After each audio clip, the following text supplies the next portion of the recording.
GB এলাকায় বিভিন্ন রাস্তাগুলো উন্নয়নের লক্ষ্যে নিগমের অধীন আধিকারিকদের নিয়ে গুরুত্বপূর্ণ বৈঠকে বসেন মেয়র দীপক মজুমদার।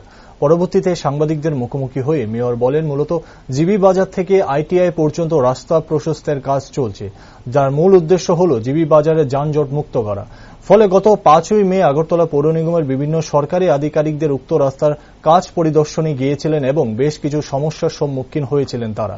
মূলত এই সকল সমস্যাগুলি থেকে যেন দ্রুত সমাধান করে রাস্তার কাজ শেষ করা যায়, তারই জন্য আজ অর্থাৎ শনিবার আগরতলা পৌর নিগমের তরফ থেকে বিভিন্ন সরকারি আধিকারিকদের নিয়ে একটি পর্যালোচনা বৈঠকের আয়োজন করা হয়।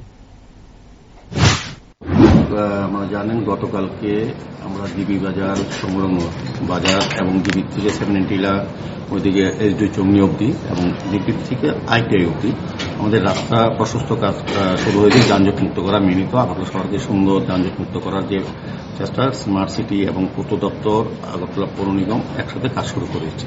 তো কালকে আমরা ভিজিট করেছিলাম, করার পর কিছু কিছু সমস্যা আমাদের কাছে এসেছিল।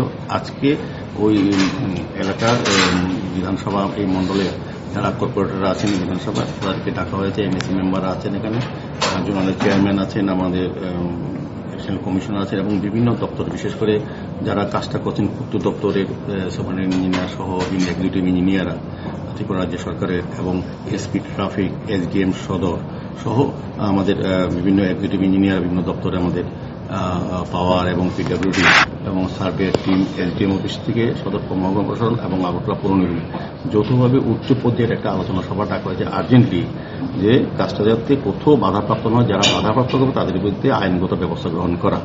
মেনলি আমরা চাইছি জিবি বাজারে একটা সবসময় যানজট থাকে, কারণ রাজ্যের বিভিন্ন প্রান্ত থেকে রোগী এবং রোগীর সহযোগীরা আসেন এবং অন্যান্য কাজের সময় অনেক লোক বিভিন্ন প্রান্ত থেকে জিবি এলাকায় আসেন, শ্যামলী বাজার, জিবি সবসময় যানজট থাকে। এটাকে ক্লিয়ার করার জন্য মেইন উদ্দেশ্য 60 ফুট রাস্তা প্রশস্ত ধরা হয়েছে, যেখানে বাধা হচ্ছে সেখানে আমরা ক্লিয়ার করার চেষ্টা করছি।